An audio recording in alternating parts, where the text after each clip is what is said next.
नमस्कार. श्री ब्रह्मचैतन्य महाराज गोंदवलेकर प्रवचन.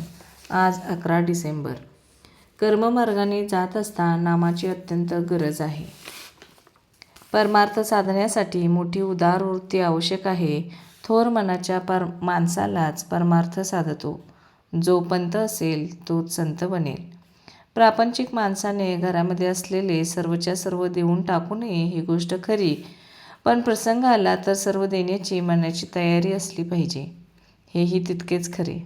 खरोखर भगवंताला सर्व देण्यापेक्षा स्व द्यायला शिका. स्व दिल्यावर सर्व न दिले तरी चालेल, कारण ते आपल्या मालकीचे राहतच नाही. उलट सर्व देऊन स्व द्यायचा राहिला तर सर्व दिल्याचे समाधान मिळत नाही.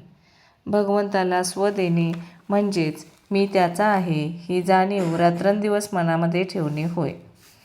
वैदिक कर्माने चित्तशुद्धी होते, परंतु ज्या भगवंताची प्राप्ती व्हावी म्हणून चित्तशुद्धी करावयाची त्या भगवंताचे अधिष्ठान जर वैदिक कर्मांना नसेल तर कर्ममार्गाचे पर्यवसान कर्मठपणामध्ये होते.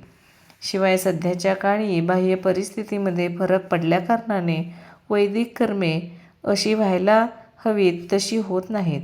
म्हणून आपण कर्ममार्गाने जात असता कर्माची पूर्तता होण्यासाठी आज भगवंताच्या नामाची अत्यंत गरज आहे.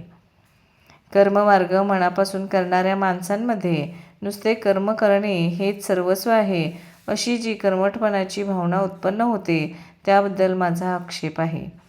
एरवी कर्ममार्गी माणसाच्या शिस्तीबद्दल आणि संयमाबद्दल मला आदरच आहे.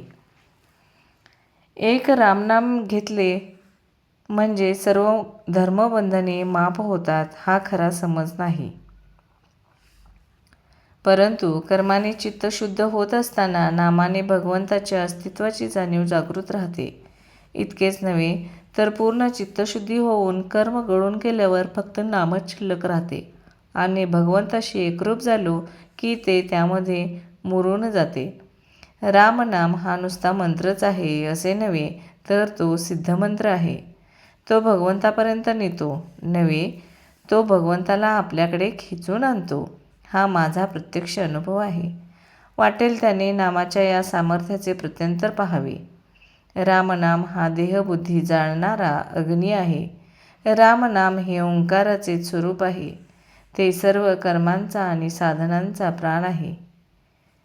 श्री शंकरापासून तो श्री समर्थापर्यंतच्या जे जे महासिद्ध होऊन गेले त्या सर्वांनी रामनाम कंठी धारण केले.